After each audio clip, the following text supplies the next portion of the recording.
Hi everyone, welcome back to another episode of the Hands of Shakti podcast. I'm your host Suhani, and today I'm thrilled to have a very special guest with us. Joining us is Miss Namita, a yoga instructor from Uttar Pradesh, who now calls Delhi NCR her home. Since childhood, Namita has never been taught what fear is, and every day she lives life on her own terms with remarkable courage. Today, she'll be sharing her secret on how she lives life so fearlessly. Hello, everyone. Welcome back to another episode of the Hands of Shakti podcast. I'm your host, Suhani, and today I'm thrilled to have Miss Namita here with us on the podcast. Hi, Namita. Hi. So, let's get to know a little bit about you. तो आपका परिवार का background क्या था और आप कहाँ के रहने वाले हो?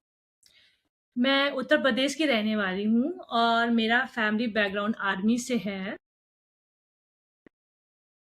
तो आज जैसे आप बड़े हो रहे थे, आपका पारिवारिक माहौल कैसा था? हमारा पारिवारिक माहौल तो बहुत अच्छा था। मेरे पेरेंट्स, मेरे ग्रैंड पेरेंट्स सभी लोग बहुत ओपन माइंडेड थे। वो कभी किसी चीज़ के लिए रोका-टोकी नहीं करते थे। बहुत हाँ, बहुत ओपन माइंडेड थे। तो आपको बहुत सारी फ्रीडम मिली बेसिकली। बहुत अच्छे से फ्रीडम मिली। किसी चीज़ के लिए मुझे कभी बोला नहीं गया कि आप लड़की हो तो नहीं जा सकते या वहाँ नहीं जा सकते। ऐसा कुछ नहीं था। तो आपके बचपन में आपके क्या सपने थे और क्या वो सपने बदल चुके हैं? हाँ, बचपन में मुझे आर्मी में जाने का मन था क्योंकि मेरी पूरी फैमिली बैकग्राउंड आर्मी से है।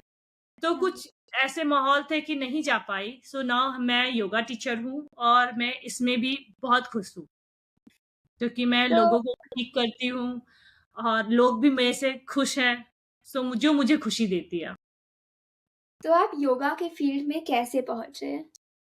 इसका सारा क्रेडिट मेरी नानी जी को जाता है, क्योंकि मेरी नानी जी ने मुझे बोला कि योगा करो, आजकल योगा बहुत उसमें है और सबको योगा से स्वस्थ रख सकते हो। तो मुझे अच्छा लगा, तो मैंने कहा ठीक है, अब मैं योगा ही जॉइन करती हूँ, इसलिए मैं इसकी सारी क्रेडिट मैं अपनी नानी जी को देती हूँ।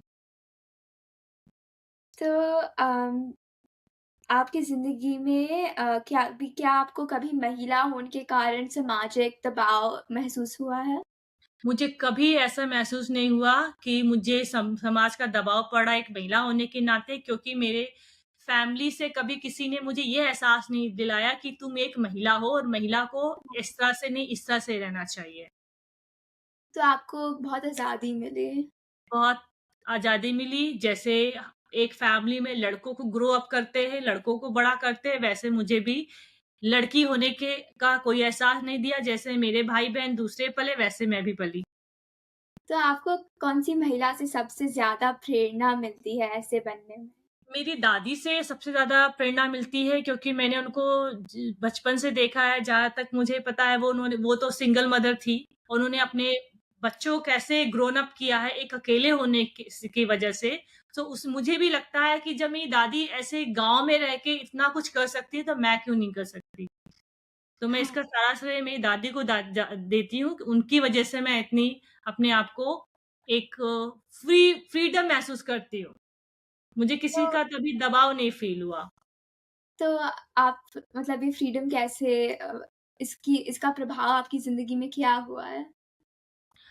क्योंकि देखो आज का ज़माना थोड़ा-सा अलग है, बट जो आजकल सबको डर होता है कि एक महिला हो, आप कहीं जा नहीं सकते, और मैं हाँ, अपने घर को, अपनी दादी को देख के मैं आजकल बिल्कुल फेयरलेस हूँ। मैं कभी भी, कहीं भी मैं मोटर बाइक चलाती हूँ, उसमें कभी भी कोई रात है, दिन है, कभी किसी का डर नहीं लगा।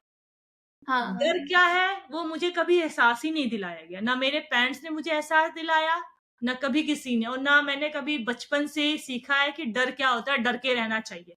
कभी नहीं सीखा, तो क्योंकि आप मेरे बहुत fearless हो। हुँ। तो जैसे हम हाँ जी शक्ति में दूसरी महिलाओं को आत्मनिर्भर बनाने के लिए मदद करते हैं। अपने मुश्किल वक़्त में आपने उस मुश्किल का सामना कैसे किया और अपने आप को कैसे खड़ा किया?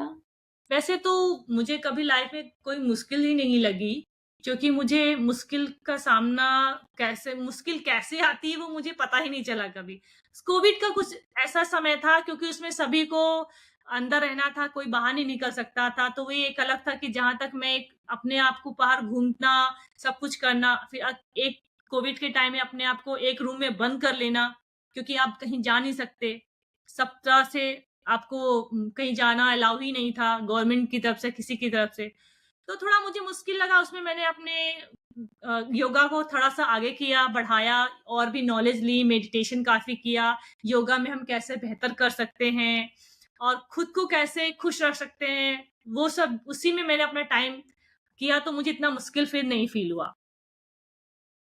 तो आप भारतीय संस्कृति, जैसे योगा भी भारतीय संस्कृति के ही का पार्ट भी है। आप भारतीय संस्कृति और आधुनिक महिला होने में कैसे बैलेंस रखते हैं? दोनों को एक्चुअली साथ में लेके हम चल सकते हैं, क्योंकि कहीं भी ऐसा नहीं है कि आप आधुनिक या आप ट्रेडिशनल किसी एक चीज़ को चुनो, कहीं नहीं लिखा हुआ। तो अगर हम दोनों को साथ में लेकर चल सकते हैं। तो आप इसे कैसे लेकर चलते हो? जैसे जहाँ मुझे अच्छा लगता है कि यहाँ पे हमको इस तरह से रहना चाहिए कि हम ट्रेडिशनल रहें, जैसे हमारा त्योहार एक ट्रेडिशनल रूप से हम मनाते हैं, हाँ, तो उसे मैं उस तरह से एन्जॉय करती हूँ।